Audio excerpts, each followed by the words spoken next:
Good morning, student. Welcome to MDPS Staying at home study program.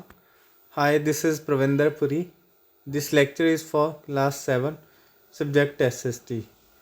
In previous lecture, we discussed already about the new kingdom and military structure and administration of this kingdom. And I hope that you will complete your first practice zone on notebook and books.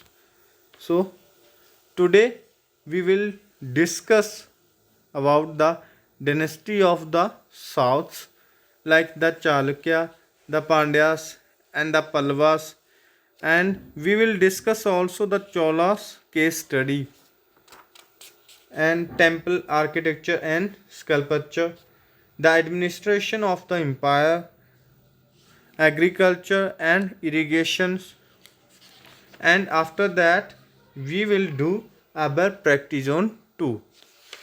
So let's begin.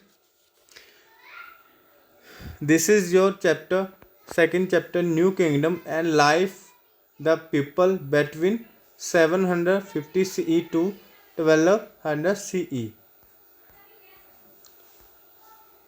Now this is your concept, the dynasty of the south. ठीक है.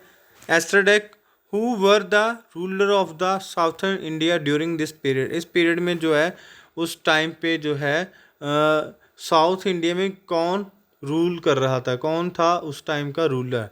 We have रोवनम जवाब देता है, we have read about this dynasty of southern India in ancient India. These were the Chalukya, Pandyas and Cholas.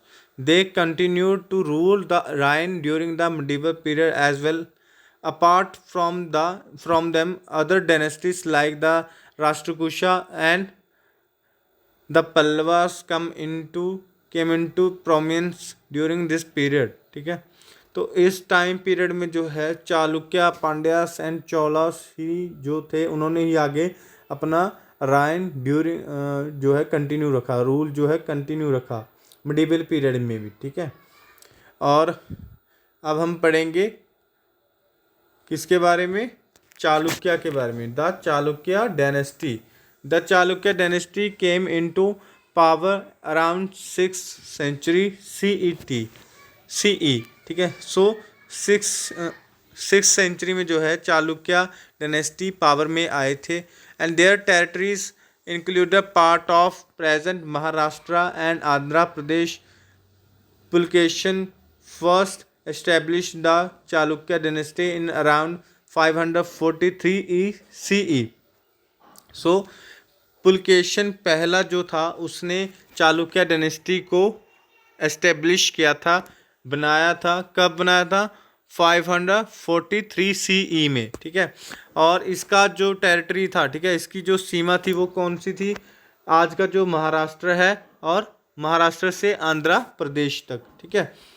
So Chalukya face several attack from the Rashtrakutas in the north and the Cholas in the south. ठीक है. चालुक्य ने जो है क्या क्या फेस किया power में आने के बाद? उन्होंने राष्ट्रकूटा के द्वारा जो उनके ऊपर अटैक्स हुए, ठीक है, नॉर्थ साइड से, वो फेस किए. उन्होंने चोला के द्वारा जो उनके ऊपर अटैक्स हुए साउथ साइड से, वो फेस किए. They continue to thrive until the 12th century when their rule finally ended. ठीक है. उन्होंने जो है कंटिन्यू ही इनको फेस किया. ठीक है. जब तक कि उनका रूल जो है एंड नहीं हो गया उसका. ठीक है. उसके शासन का जो है खात्मा नहीं हुआ था तब तक. ठीक है. और इसमें आपको जो है द विरूपक्षा टेम्पल, ठीक है, दिखाया गया यहाँ पे. ये चालुक्य डायनेस्टी में उनके टाइम पीरियड में जो है बनाया गया था. उसके बाद आता है द पांड्यास. ठीक है. The Pandyas. The Pandyas were one of the 3 dynasty of southern India who ruled the territory of West Tamil Nadu and Karnataka since 300 BCE. ठीक है. ये पांड्या जो थे उन डायनेस्टी में से आते थे, उन 3 डायनेस्टी में से आती थी जिन्होंने के 300 BC में तमिलनाडु और कर्नाटका के ऊपर जो है रूल किया।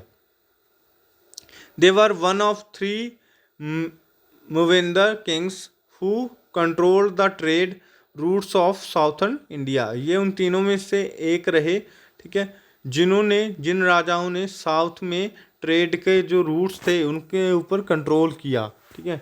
Their capital city was Madurai. The Pandya rulers were great patterns of art and literature. They encouraged many poets of the Sangam age, and the Sangam literature was composed in their capital Madurai, ठीक है। तो इनकी जो capital थी उसका क्या नाम था? मदुरई। क्या नाम था? मदुरई। द पांड्यास रूलर जो थे उनका एक ग्रेट पैटर्न था, ठीक है, आर्ट एंड लिटरेचर का। And they encourage many people, उन्होंने बहुत सारे लोगों को जो है उत्साहित किया और संगम एज में संगम लिटरेचर को कंपोज किया, ठीक है। The famous Meenakshi temple was built by the Pandyas king, ठीक है। उस टाइम में जो है मीनाक्षी टेम्पल को बिल्ट किया गया था, ठीक है, जो फेमस था काफ़ी। और किसके द्वारा किया गया? पांड्या किंग्स के द्वारा। और ये जो है आपके सामने अभी ये जो महाशय हैं इनका क्या नाम है? कांडूंगन द पांड्या किंग, ठीक है। सो ये एक तरह के पांड्या डायनेस्टी के किंग थे। उसके बाद नेक्स्ट आता है आपका द पल्लवास, ठीक है, द पल्लवास डायनेस्टी। अभी तक हमने क्या क्या पढ़ा बेटा? अभी हमने पीछे ही जो है पांड्या के बारे में डिस्कस किया था, ठीक है। अभी हम पल्लवा के बारे में पढ़ेंगे, ठीक है। द पल्लवा कौन थे? The Pallava dynasty came to power in the beginning of 4th century. ये कब पावर में आए? 4th सेंचुरी में आए थे, ठीक है। और why the 7th century they were one of the most important dynasty of southern India, ठीक है। 7th सेंचुरी में जो है ये एक मोस्ट इम्पॉर्टेंट डायनेस्टी बन गए थे साउथ इंडिया में। Their capital city was Kanchi, ठीक है। The Pallavas were always at war with the Pandyas and Chalukya, ठीक है। इनकी जो है हमेशा ही पांड्या और चालुक्य के साथ जो है लड़ाई होती रहती थी, ठीक है। The Chalukya for the Krishna Tungabhadra doab राइन, ठीक है। The Pallavas were always at war with the Pandyas and the Chalukyas for the Krishna Tungabhadra doab राइन, ठीक है। ये तुंगभद्रा डॉब राइन जो था उसके लिए चालुक्य पांड्यास के साथ जो है इन्होंने युद्ध किए, लड़ाई की। Many copper inscription of the Pallavas dynasty have been found which give us information about the Pallavas genealogy and detail of their administration. They built many architectural structure and rock cut temple, ठीक है। इन्होंने जो है rock cut temples को बनाया, ठीक है। Architecture structure जो था इनका बहुत ही अच्छा बिल्ड किया हुआ था, ठीक है। और इनके एडमिनिस्ट्रेशन के बारे में भी हमें काफ़ी इन्फॉर्मेशन मिलती है। कहाँ से? वही कॉपर इंस्क्रिप्शन से, ठीक है। कॉपर इंस्क्रिप्शन क्या होते थे? इंस्क्रिप्शन क्या होते थे? जो कॉपर प्लेट्स के ऊपर लिखे जाते थे, ठीक है। जो इंस्ट्रक्शन किंग्स देता था, जिन्हें वो चाहता था कि उनकी प्रजा जो है फॉलो करे, तो उस इंस्क्रिप्शन से जो है हमें इंफॉर्मेशन मिलता है पल्लवा के एडमिनिस्ट्रेशन के बारे में, उनके आर्किटेक्चर स्ट्रक्चर के बारे में, ठीक है। उसके बाद आता है आपका नेक्स्ट डायनेस्टी चौला डायनेस्टी, ठीक है। उसका जो आपने केस स्टडी करना है, केस स्टडी में हम इसके बारे में सब कुछ पढ़ेंगे, ठीक है, कि क्या था, ठीक है, कैसे था। The story of the rise of the Cholas in south India is interesting one, ठीक है। इनका जो राइज होना, ठीक है, ये एक इंटरेस्टिंग स्टोरी है। The Muttaraiyar families were the subordinate feudal vassals of the Pallava kings of Kanchipuram and ruled the Kaveri Delta, ठीक है। इनके द्वारा जो इनकी जो फैमिलीज थी, ठीक है, उनके द्वारा जो है कांचीपुरम और कावेरी डेल्टा के ऊपर रूल किया गया। Vijayalaya who was a descendant of the chiefly family, ठीक है। विजयालय जो कि डिसेंडेंट थे चीफली फैमिली के, ठीक है, of the Cholas of Urai captured the delta from the Muttaraiyar, ठीक है। विजयालय ने जो है मुत्रेयार फैमिली से जो है डेल्टा को कैप्चर्ड कर लिया था, ठीक है। और एंड बिल्ट द सिटी थानंजवर, ठीक है। जो थानंजवर सिटी है वो इनके द्वारा बिल्ट की गई, ठीक है, बनाई गई इन 850 CE, ठीक है। 850 CE में इन्होंने जो है इस सिटी को बनाया था। He led the foundation of the medieval Chola empire, ठीक है। उसने जो है मिडीवल चोला एम्पायर को फाउंडेश किया था, ठीक है।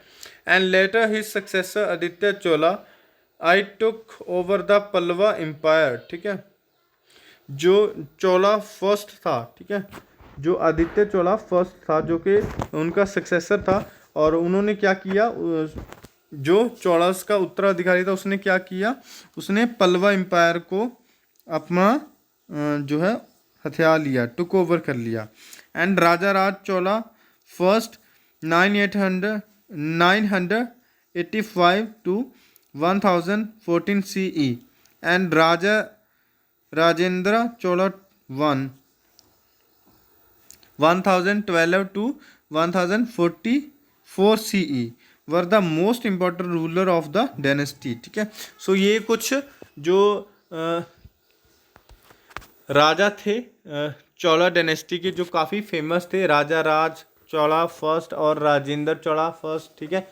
तो इन्होंने जो है ये इम्पोर्टेंट किंग्स थे, ठीक है। और आदित्य चोला क्या था, वो सक्सेसर था चोलास डायनेस्टी का, ठीक है। और उसने जो है पल्लवा एम्पायर को टुक ओवर कर लिया था, ठीक है। और उसके बाद they gave political unity to southern India Raja Raj Chola, ठीक है। उन्होंने जो है पॉलिटिकली यूनिटी दी थी, ठीक है, साउथ इंडिया को। और Raja Raj Chola followed a policy of war and conquered the eastern, ठीक है। राजा राज चोला ने क्या किया, उसने एक पॉलिसी को फॉलो किया जो कि वॉर और कनक्यूर्ड की पॉलिसी थी, ठीक है, ईस्ट के लिए। और Chalukya of Vengi the Pandyas and the Cheras of Kerala large area in the Deccan and part of Ceylon modern Sri Lanka, ठीक है। तो ये सारा पार्ट जो था चोलास डायनेस्टी के अंडर था, ठीक है।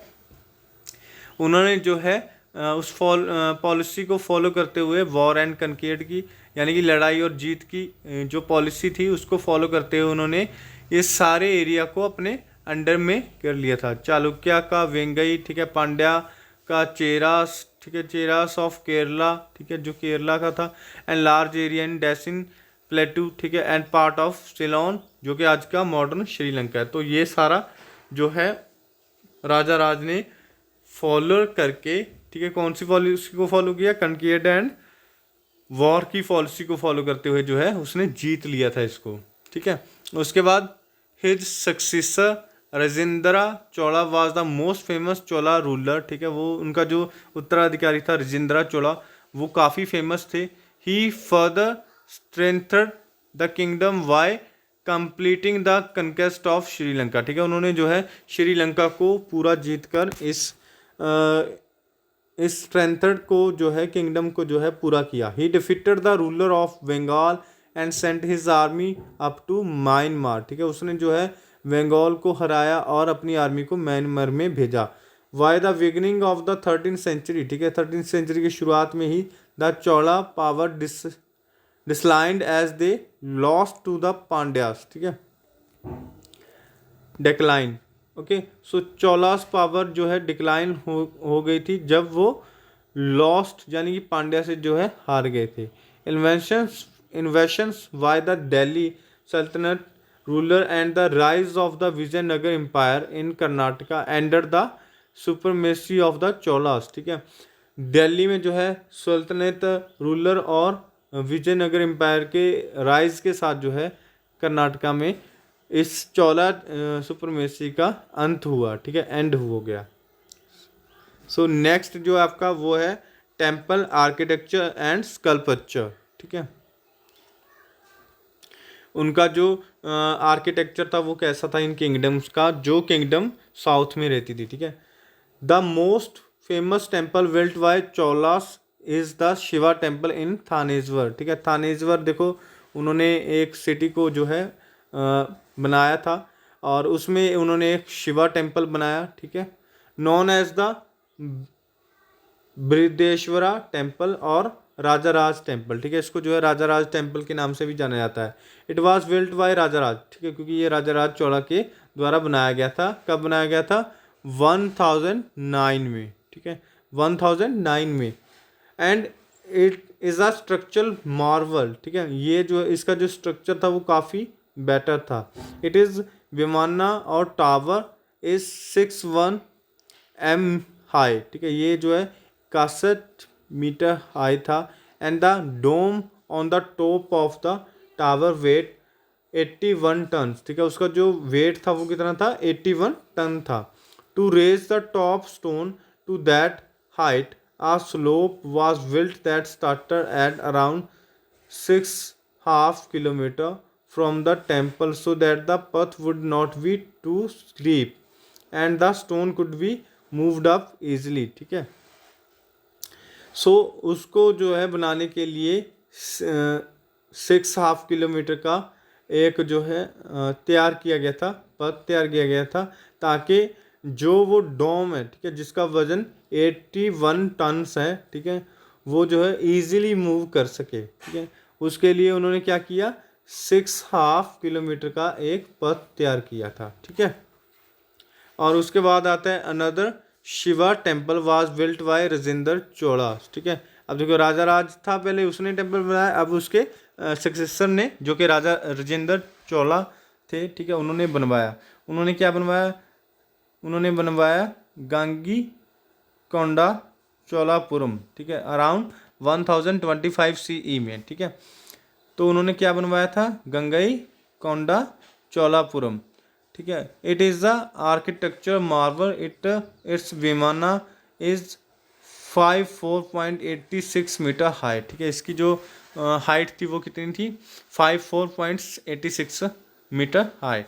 The sculpture of the deities in this temple were another height of Chola art. ठीक है, These sculptures were mostly of Shiva and his various incarnation and others। ठीक है, ये जो स्कल्पचर थे वो किसके बनाए हुए थे? शिवा के थे। ठीक है, ज़्यादातर जो थे शिवा के ही स्कल्पचर बनाए गए थे।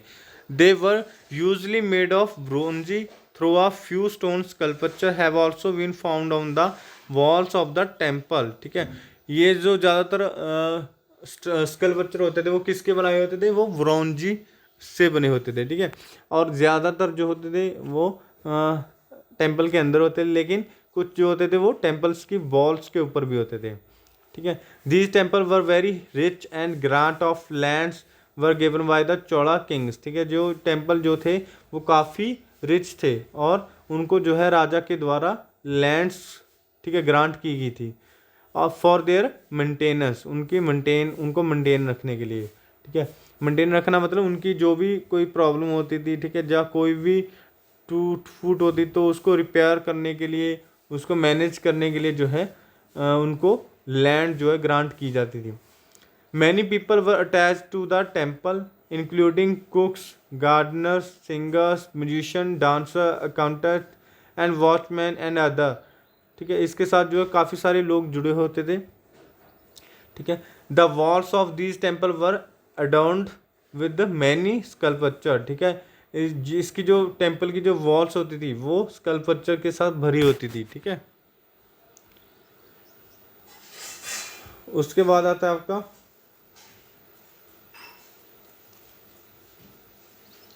Administration of empire. Administration of empire, ठीक है, चोला एडमिनिस्ट्रेशन जो था was the one of the best during the medieval time. ठीक है, इनका जो एडमिनिस्ट्रेशन था वो काफ़ी ज़्यादा अच्छा था उस टाइम में।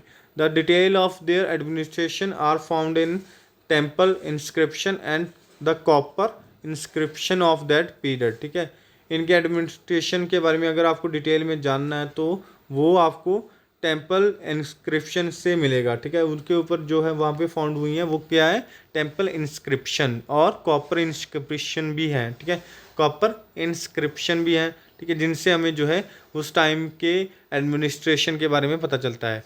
The administration was highly centralised with the strong centre, yet the autonomy of the village assemblies was protected. ठीक है, उनका जो एडमिनिस्ट्रेशन था वो काफ़ी ज़्यादा हाईली सेंट्रलाइज्ड किया गया था। ठीक है, और काफ़ी ज़्यादा स्ट्रॉन्ग था। ठीक है, और जो उनका ऑटोनॉमी था, ठीक है, वो क्या था, विलेज असेंबली था। ठीक है, जो कि प्रोटेक्ट करता था। The administration of the Chola was clearly structure. The empire was divided under two categories. ठीक है, आगे जो एम्पायर था वो टू पार्ट में, टू कैटेगरी में डिवाइड किया गया था। The area govern by the vassal chief and the area directly under the king. ठीक है, दो टाइप के थे, एक एरिया जो वेसल के चीफ के द्वारा रूल किया जाता था और एक जो डायरेक्टली किंग के द्वारा रूल किया जाता था। जैसे हमारे यहाँ पे होता है कि एक जो होता है वो डायरेक्टली सेंट्रल सरकार के द्वारा किया जाता है और एक जो है स्टेट गवर्नमेंट के द्वारा रूल्ड किया जाता है। तो the part of the kingdom that was under the king was further structure. ठीक है, सो जो किंगडम का पार्ट होता था वो किसके अंडर होता था, किंग के अंडर होता था। अभी आगे आपको एक मॉडल बना के जो है समझाने की कोशिश की गई है। जैसे ये देखो चौड़ा एम्पायर, उसके नीचे क्या आ गया, मंडलम और प्रोविंसेस। ठीक है, जो प्रोविंसेस हैं उसको उस टाइम पे क्या बोलते थे, मंडलम। और उसके बाद डिस्ट्रिक्ट या प्रोविंसेस जो थी वो किस में डिवाइडेड थी, डिस्ट्रिक्ट में। ठीक है, उसको उस टाइम पे क्या बोलते थे, विलेंडस। ठीक है, और विलेंडस जो थे आगे किस में थे, नुडस। ठीक है, और उसके बाद नडस किस में डिवाइडर थे, नडस आगे जो है टू पार्ट में डिवाइडर किए गए थे। ठीक है, डिस्ट्रिक्ट जो थे वो नडस और सिटी एंड टाउन्स में डिवाइडर थे, और नडस जो थे वो किस में डिवाइडर थे, वो आगे असेंबली ऑफ ब्राह्मण, ठीक है, जिसको हम महासभा भी बोलते थे, और नॉन ब्राह्मण जिसको हम यूआर भी बोलते थे। ठीक है, और सिटी टाउन जो होते थे वो किस में डिवाइडर थे, आगे वो आगे गैलाइड guild of merchant and trader. ठीक है, आगे ये इसमें डिवाइड किए गए थे। उसके बाद आता है आपका स्ट्रक्चर ऑफ द चौड़ा empire.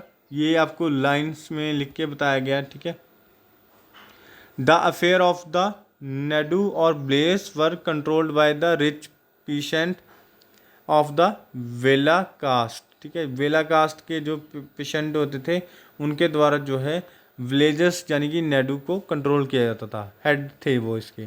They conduct the affair of the nadu along with the other peasants और you are under the supervision of the Chola government official. These peasants were given title like Muvendavelan. ठीक है, इनको जो है टाइटल्स दिए गए थे। ठीक है, इनको जैसे यहाँ पे दिया गया ना मुवेंडलम। ठीक है, जो पेशेंट सर्व करता था तीन किंग्स को उसको बोलते थे, और जो चीफ को कहते थे, ठीक है, वो क्या था, Araiyar, as a mark of respect, and they were entrusted with important officer of state at the court of the king. ठीक है, the Brahmans often received grant of land और ब्रह्म्य देवा। ठीक है, as a result many Brahmans become land owner and formed village council और sabhas of prominent Brahman land holder. This assemblies worked efficiently and their decisions were written as a inscription on the stone walls। ठीक है, इनके द्वारा जो भी decisions लेते थे, ठीक है, जो भी इंस्ट्रक्शन ये दे थे उनको इंस्क्रिप्शन के तौर पे लिखा जाता था स्टोन वॉल्स के ऊपर। The sabhas and separate committee to look after irrigation work gardens temples. ठीक है, जो सभा होती थी वो क्या देखती थी, वो सेपरेट देखती थी कमेटी का, और देखती थी कि जो इरिगेशन का काम होता था, ठीक है, इरिगेशन का और गार्डन का काम होता था और टेम्पल्स का काम होता था, वो सारा काम कौन देखते थे, सभा देखती थी। द इलेक्शन ऑफ दी सभा वर डेमोक्रेटिक। ठीक है, इनके इस सभा को जो चुनने का तरीका होता था वो क्या था, डेमोक्रेटिक था। The name of eligible Brahman candidate for becoming member of the committee were written on palm leaves and put into earthen pot. ठीक है, उनको चुनने का तरीका सेम ही था। उस टाइम में जो भी मतलब अपना नाम देना चाहते थे, ठीक है, जो भी मेंबर बनना चाहते थे वो अपना नाम पाम लीव्स के ऊपर लिख के एक एथन पोर्ट में डाल देते थे। और एक the then a young boy was asked to pull out the ticket one by one, ठीक है, फिर वो क्या करते थे, एक एक करके जो है उसको निकालते थे। और जो नॉमिनेट होते थे, ठीक है, जो नॉमिनेट होते थे, one to nominate we the candidate for each committee, ठीक है, जो भी नॉमिनेट होते थे उनमें से जो भी बाहर निकालते थे वो, ठीक है, put out the tickets one by one, ठीक है, वो नॉमिनेट कैंडिडेट जो होते थे वो कमेटी के लिए सिलेक्ट किए जाते थे, ठीक है। और उसके बाद एस्ट्रिक डेक क्या पूछता है, the empire must be very rich because of the crops grown in the fertile Kaveri delta, ठीक है, वो कहता है कि कावेरी डेल्टा के ऊपर ग्रो होने की वजह से जो एम्पायर था वो काफ़ी ज़्यादा अमीर होगा। तो रॉब ने जवाब देता है true, the Cholas develop an extensive and well planned irrigation system, ठीक है, क्योंकि ये सही है, क्योंकि वो चोला जो थे उनके पास वेल प्लान्ड इरिगेशन सिस्टम था। Agriculture and irrigation, if we look at the flow of the Kaveri river in this area, अगर हम एरिया में जो है कावेरी रिवर के फ्लो होने के बारे में देखते हैं तो it branches off into many sub channel before flowing into the Bay of Bengal, ठीक है, ये वे ऑफ बंगाल में जाने से पहले काफ़ी सारे जो चैनल्स होते हैं, चैनल्स, ठीक है, उसमें बहती है।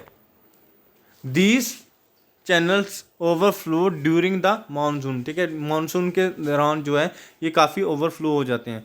And depositing fertile soil on their banks, ठीक है, और इनके बैंक्स के ऊपर जो है फर्टाइल सॉइल जो है डिपॉजिट होती है। The channel also provided water for the cultivation of rice, ठीक है, राइस के कल्टिवेशन के लिए जो है ये वाटर भी प्रोवाइड करते हैं। Thus this area of Tamil Nadu saw large scale of cultivation from the 5th to the 6th century, ठीक है, इसीलिए जो 6th और 5th सेंचुरी में यहाँ पे लार्ज स्केल पे कल्टिवेशन देखा गया। Forest were cleared in some area and in other the plateau rain was levelled, ठीक है, यहाँ पे कुछ एरिया में जो है फॉरेस्ट को क्लियर किया गया और जो प्लेट्यू राइन था उसमें भी कुछ लेवल थे, ठीक है। Embankment were built on to prevent flood and canals were constructed to carry water to the field, ठीक है, और जो नदी थी, ठीक है, उसके इर्द गिर्द क्या बनाया गया, इम्पैक्टमेंट बनाए गए ताकि जो है फ्लड से जो है प्रिवेंट किया जा सके। और जो कैनल्स होती थी वो कंस्ट्रक्ट की गई ताकि वो वाटर को कैरी कर सके फील्ड के लिए। The embankment built in Gangaikonda Cholapuram, ठीक है, इज 26 किलोमीटर लॉन्ग, ठीक है, जो एम्बैंकमेंट बनाया गया था वो कितना लंबा था, 26 किलोमीटर लॉन्ग था। Some artificial lake were also made, ठीक है, सम कुछ जो आर्टिफिशियल लेक बनाए गए। Dams were also built on the Kaveri river, ठीक है, डैम भी बनाए गए कावेरी रिवर के ऊपर। कल्याणी इन द थांजेवर, ठीक है, सो कल्याणी नाम का एक जो है डैम वहाँ पे बनाया गया था। To store water for irrigation, irrigation के लिए वाटर स्टोर करने के लिए। Such as a systematic irrigation system helped in increasing crop production and many places two crops were grown in a year, ठीक है, क्योंकि वहाँ का जो सिस्टम था इतना अच्छा था इरिगेशन का, यानी कि पानी देने का, कि वहाँ पे जो है साल में 2 फसलें क्रॉप की जाती थी, ग्रो की जाती थी, ठीक है। और उसके बाद जो है आपका नेक्स्ट आता है the farmers paid revenue to the king, ठीक है, जो वो रेवेन्यू पे करते थे वो किसको करते थे, किंग को। Many inscription found from the Chola period describe the revenue system of the Cholas, ठीक है, हमें क्या मिला है, इंस्क्रिप्शन मिली हैं जिनसे हमें पता चला है कि चोला पीरियड में जो लोग थे वो कैसे रेवेन्यू सिस्टम में अपना रेवेन्यू जो था भरते थे, ठीक है, उसको डिस्क्राइब किया गया। The taxes paid by the peasant to the king were usually 1/3 of the produce, ठीक है, जो भी वो पैदा करते थे उसका तीसरा हिस्सा जो है किंग को वो एज अ टैक्स पे करते थे। एदर इन कैश और काइन, ठीक है, मतलब वो कैश में भी पे करते थे और साथ ही साथ किसी और चीज़ में भी जो भी काइंड उनको मिलती थी, ठीक है, पे करने के लिए। The land was surveyed and category according to its yield, ठीक है, ये जो लैंड होती थी उस टाइम, ठीक है, ज़मीन थी उसको सर्वे किया गया और उसको कैटेगराइज किया गया, मतलब उसको जो है सर्वे करने के बाद उसको बांट दिया गया अलग अलग यील्ड के अनुसार, मतलब उसकी उपजाऊ क्षमता के अनुसार। This kind of land revenue was called kadamai, ठीक है, कदमई। ऐसे टाइप के जो रेवेन्यू थे उसको बोलते थे कदमई, ठीक है। अनदर टैक्स कॉल्ड वित्ती, इसको क्या बोलते थे, वित्ती, was taken not in case cash और काइंड, ठीक है, वो जो है कैश और काइंड में नहीं लिए जाते थे, but in the form of force labour, ठीक है, वो लेबर के रूप में जो है लिए जाते थे। Collection officer were appointed to collect revenue, ठीक है, मतलब रेवेन्यू कलेक्ट करने के लिए ऑफिसर्स को जो है अपॉइंट किया गया था। एंड टैक्स स्ट्रिक्टली, ठीक है, मतलब जो है टैक्स जो था वो स्ट्रिक्टली जमा करवाया जाता था। But the king also use to extend help to the patient for increasing agriculture production, ठीक है, मतलब जो किंग होता था वो एक्सटेंड भी करता था, हेल्प भी करता था पेशेंट की, ताकि जो है एग्रीकल्चर को और ज़्यादा इंक्रीज़ किया जा सके, ठीक है। और उसके बाद जो है आपका नेक्स्ट वो है आपका प्रैक्टिस जोन, ठीक है, प्रैक्टिस जोन 2। इसमें आपको 2 क्वेश्चन दिए गए हैं, ठीक है। फर्स्ट है what made the Chola administration best during the medieval time, ठीक है, मिडीवल टाइम के टाइम जो है चोला एडमिनिस्ट्रेशन को वेस्ट किसने बनाया, ठीक है, किस चीज़ ने उसको वेस्ट बनाया, वो वेस्ट क्यों था आपको बताना है। Explain the art and architecture of the Cholas, ठीक है, चोला एम्पायर का जो आर्ट और आर्किटेक्चर था वो कैसा था, वो आपने बताना है, जो हमने इस वीडियो में आज डिस्कस किया है। So this video is over now, goodbye, stay home, stay safe.